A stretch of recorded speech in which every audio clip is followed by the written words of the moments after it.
নমস্কার, সবাই কেমন আছেন? আশা করছি সবাই খুব ভালো আছেন আর আমিও ভালো আছি। ড্রিম লাইফ বিউটির আরও একটি নতুন ব্লগে আপনাদের সবাইকে জানাই স্বাগত। ঘুম থেকে উঠেছি সকাল 6টায়। তারপর সকালের কাজকর্ম সেরে একদম রান্নাঘরে চলে এসেছি। আজকে একটু তাড়াতাড়ি করেই রান্নাটা করব। সকালে বানাবো রুটি তরকারি। এই শীতের সময়টাতে সকালবেলার দিকটা বেশিরভাগ দিন রুটি তরকারিই খাওয়া হচ্ছে, কারণ 3 বেলা ভাত খেতে অত ভালো লাগে না। আর সকালবেলায় রুটি বানালে না একটু তাড়াতাড়ি হয় আমার ভাতের চাইতে। তো সেই জন্য সকালবেলা রুটি তরকারি করব। আর এদিকে চাও বসিয়ে দিয়েছি। একবার সকালে চা হয়েছে, সোনার বাবা চা খেয়ে গেছে কাজে। তো আজকে সকাল সকাল কাজ ছিল, তো সেই জন্য চা খেয়েই চলে গেছে 6টার সময়। তো তারপর আমার কিছু কাজকর্ম সেরে তারপর আবার চলে এসেছি রান্নাঘরে। আর এখন আমাদের সবার জন্য চা বসিয়েছি। তো এদিকে চা হয়ে গেছে, তো চা দিয়ে আসলাম। আর এখন আমি নিজেও একটু চা খেয়ে তারপর রুটি তরকারিটা বানাতে বসবো।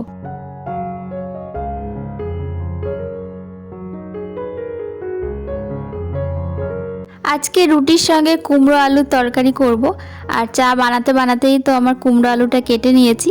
তো এদিকে তারপর তরকারিটা এখন বসিয়ে দিচ্ছি। আর আলু আর কুমড়ো তরকারির মধ্যে যা যা ফোড়ন দেয় আর কি, শুকনো লঙ্কা আর পাঁচফোড়ন দিয়ে এই যে ফোড়ন দিয়ে এখন আলু আর কুমড়োটা দিয়ে একটু ভাজা ভাজা করে তারপর লবণ হলুদ দিয়ে একদম সিম্পলভাবে যেরকম আর কি রান্না করা হয় সেরকমভাবেই রান্নাটা করব। আমাদের বাড়িতে রুটির সঙ্গে যদি বেশ একটু ভালো তরকারি হয় তাহলে কিন্তু রুটিটা সবাই ভীষণ পছন্দ করে। তবে এই কুমড়ো আলুর তরকারি, পেঁপে আলুর তরকারি বানালে না ওই গরম গরম ছাড়া তারপর আর খেতে ইচ্ছে করে না। আর প্রতিদিন তো সকালবেলাতে ওই মশলাপাতি দিয়ে নানান রকম রান্না করাও যায় না। 2-1 দিন তো পেঁপে আলুর তরকারি, কুমড়ো আলুর তরকারি খেতেই হবে বলুন। তো যাই হোক, এদিকে কুমড়ো আলুটা আমি ভেজে লবণ হলুদ দিয়ে একদম একটু কষিয়ে নিয়েছি। আর এরপর জল দিয়ে দিলাম। এবার একটু ঢাকা দিয়ে দেবো। আলু আর কুমড়ো তরকারি রান্না করতে তো খুব একটা টাইম লাগে না। আর আজকে সকালবেলা উঠেই না অনেক জামা কাপড় ভিজিয়েছি, তো সেই জামা কাপড়গুলো কাচাকুচির আছে। তো সেই জন্য একদম তাড়াতাড়ি করেই সকালের রুটি তরকারিটা বানাতে বসেছি।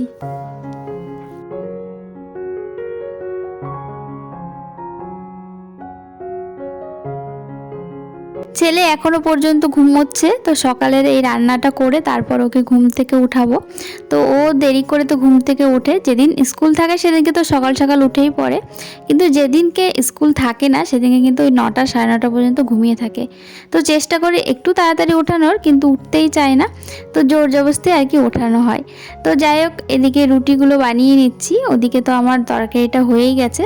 আর এরপর পরপর রুটিগুলো বানিয়ে নিলেই আমার সকালের ব্রেকফাস্ট তৈরি। আর ছেলে যখন খাবে তো ছেলের জন্য একটা ডিমের পোচ করে দেবো।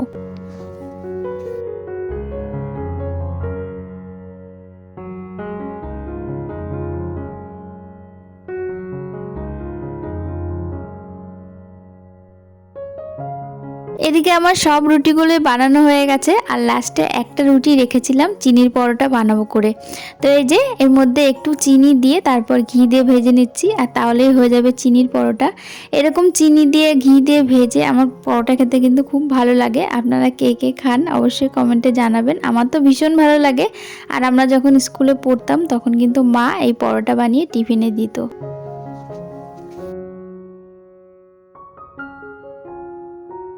সকালের খাওয়া দাওয়া সবার হয়ে গেছে। আর এদিকে আমি চলে এসেছি ফ্রিজটা ভালো করে ক্লিন করতে। 4-5 দিন হয়ে গেল নতুন ফ্রিজ বাড়িতে দিয়ে গেছে। তো সেটা ইনস্টল করার সময় বলেই দিয়েছে যে ভিনিগার আর লেবু দিয়ে ফ্রিজটা ভালো করে ক্লিন করে নিতে। যেহেতু নতুন, তো এর মধ্যে তো একটা নতুন জিনিসের গন্ধ থাকে।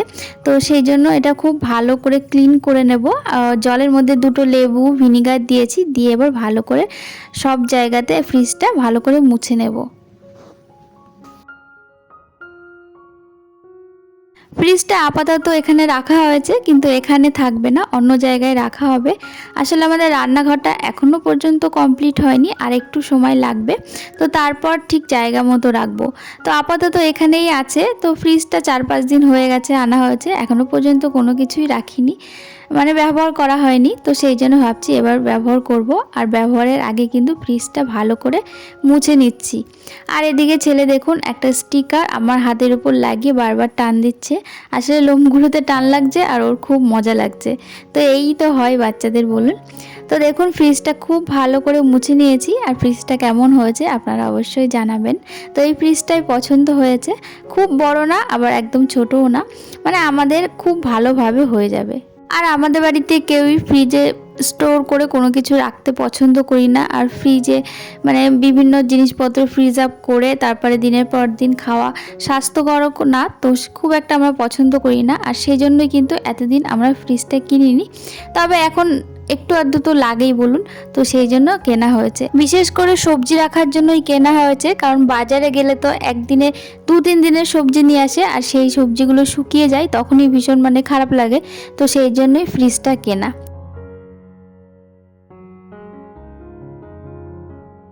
আর এদিকে দেখুন চলে এসেছি ছাদে। সকালবেলাতেই তো বলেছিলাম প্রচুর জামা কাপড় ভিজিয়েছিলাম, তো সেই জামা কাপড় সমস্তটা কেচে একেবারে স্নান করে তারপর চলে এসেছি ছাদে। আর আজকে একটু শ্যাম্পুও করেছি, আর চুলগুলো একটুখানি ছেড়ে দিলাম, ভালো করে গামছা দিয়ে মুছে নিয়েছি। জামা কাপড় মেলতে মেলতে আর চুল আমার শুকিয়ে যাবে। আর এদিকে দেখুন গতকালকেও অনেক জামা কাপড় কেচেছি, তো সেগুলো ছাদেই মেলে দিয়েছিলাম। আর এগুলো খুব ভালো করে একদম শুকিয়ে গেছে। তো এই শুকনো জামা কাপড়গুলো এখন তুলে নেব, আর তারপর যে জামা কাপড়গুলো কেচেছি সেগুলোই মেলে দেবো।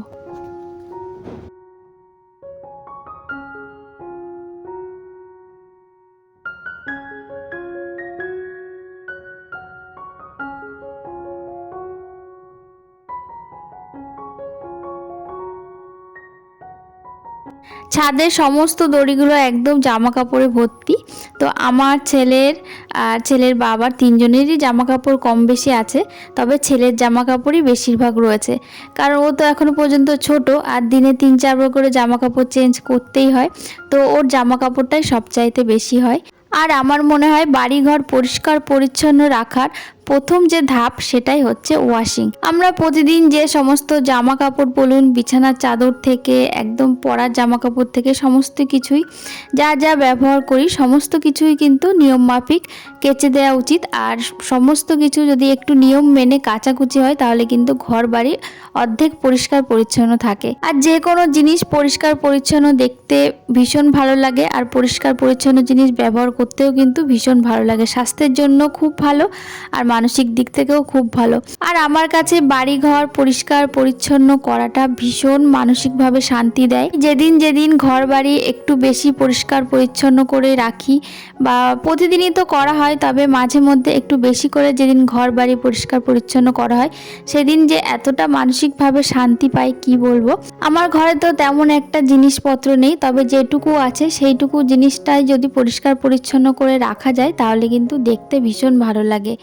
আর ধরুন আলমারি রয়েছে বা শোকেস রয়েছে, তার মধ্যে যে জামা কাপড় রয়েছে সেই জামা কাপড়গুলো যদি একটু গুছিয়ে পাট করে রাখা যায় তাহলেও যেন মানসিক দিক থেকে শান্তি মেলে। তো যাই হোক, এদিকে দেখুন সমস্ত জামা কাপড় আমি একদম চিপড়ে চিপড়ে মেলে দিয়েছি। কাচার পরে বালতিতে জামা কাপড় রাখলে না আবার একটু জল বেরোয়, তো সেগুলো সব জামা কাপড় আবার চিপড়ে চিপড়ে সুন্দর করে মেলে দিয়েছি। আর এই যে হাওয়া বইছে, এই হাওয়াতেই কিন্তু জামা কাপড় একদম বিকালের মধ্যেই শুকিয়ে যাবে। আর যেহেতু ডবল ডবল করে ভালো করে জলটা নিংড়ে দিয়েছি, তো সেহেতু জামা কাপড় শুকোতে খুব একটা টাইম লাগবে না। আর এদিকে দেখুন এখনও শুকনো জামা কাপড়গুলো রয়েছে, তো সব জামা কাপড় তুলে নিয়েছি, একদম জামা কাপড়ের ঢিপি হয়ে গেছে।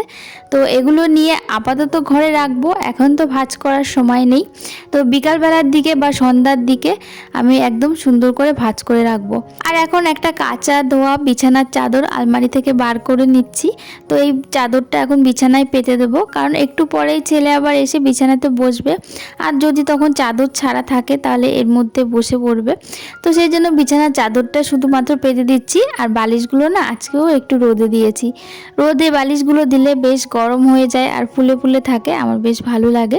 তো সেই জন্য শীতকালের সময়তে মাঝে মাঝেই আমি বালিশগুলো রোদে দিয়ে থাকি। তো তো বিছানার চাদরটা এদিকে পেতে দিয়ে তারপর যাব রান্না করতে। এখন ওই 12:30 মতো বাজে। বিছানার চাদরটা পাল্টেই যাব রান্নাঘরে, রান্নাটা করব। আর এরপরের যে ভিডিওটা সেগুলো রেকর্ড করে রেখেছি, তবে আপনাদের সঙ্গে আর শেয়ার করলাম না এই ব্লগে, কারণ এই ব্লগটা অলরেডি অনেকটাই বড় হয়ে গেছে আর এর থেকে বেশি বড় ব্লগ আমার পক্ষে দেওয়া সম্ভব না। আর এরপরের যে অংশটা সেটা পরের ব্লগে আপনারা দেখতে পারবেন। তো চলুন রান্নাবান্না করতে যাই। আর আজকের ব্লগটা এখানেই শেষ করছি। আজকের ব্লগটা আপনাদের কাছে কেমন লাগলো অবশ্যই কমেন্টের মাধ্যমে জানাবেন। যদি ভালো লাগে একটা লাইক করে দেবেন। আর আমার চ্যানেলে এখনও পর্যন্ত যারা নতুন অবশ্যই আমার চ্যানেলটি সাবস্ক্রাইব করে আমার পাশে থাকবেন।